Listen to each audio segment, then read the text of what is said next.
If you didn't know, some of the best creators actually have the title and the thumbnail made before they even press record. Why is that? Well, it's something called... In today's video, I am unpacking Isaac Carlton's I Made a Movie with the World's Smallest Camera. Yes, you heard me right, the world's smallest camera, and when you look at the thumbnail, you can see it. He's holding it up, and I don't know about you, but it kind of looks like clickbait, so what better way to find out than to click on the video. This video camera is tiny. For example, here it is next to a quarter, by an egg, with a shoe, being held by this little plastic doll that I got in Hawaii. It's so small that it's basically invisible. Like I might as well be holding a rock right now. So right off the bat, Isaac confirms the click. You have the title, I Made a Movie with the World's Smallest Camera. We see it in the thumbnail, and then the first frame is the world's smallest camera. Not only that, but he's showing it next to everyday objects such as a quarter or an egg and a shoe.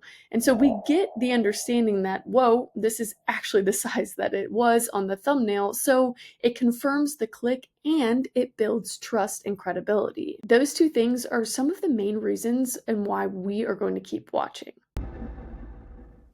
Okay, I'm holding a rock, but the camera is right here, and I know you couldn't tell a difference. Don't act like you could tell a difference between the two. I know you couldn't. This camera might be tiny, but somehow it still records full HD video, giving it the title of the world's smallest cinema camera. Next, what he did here was not only confirm the click visually, but now he is repeating the title back to us. If you didn't know, some of the best creators actually have the title and the thumbnail made before they even press record. Why is that? Well, it's something called reverse engineering. You want to start with the end in mind. That way, when you press record, everything that you say and every frame that you shoot is all pointing back to what? Your title and your thumbnail.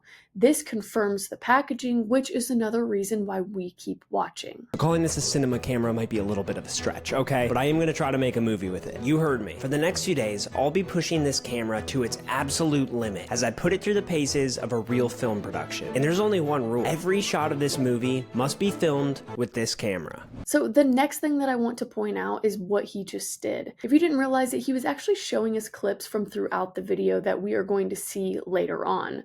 One of them was him hanging off the back of a bicycle and shooting a toy car down the road. I don't know about you, but I want to see the end result to see if that car actually looked life-size or not. This is very strategic because he's creating curiosity loops in our brain that forces us to keep watching whether we realize it or not.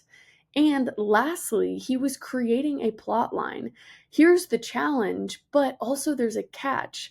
I'm going to make this movie, but it's only complete if every single shot is filmed with the world's smallest camera. I know some videos might say that they're going to do it and then they only use it once or twice, so technically they're not lying. But no, he is not completing this challenge until every single frame is filmed by that camera.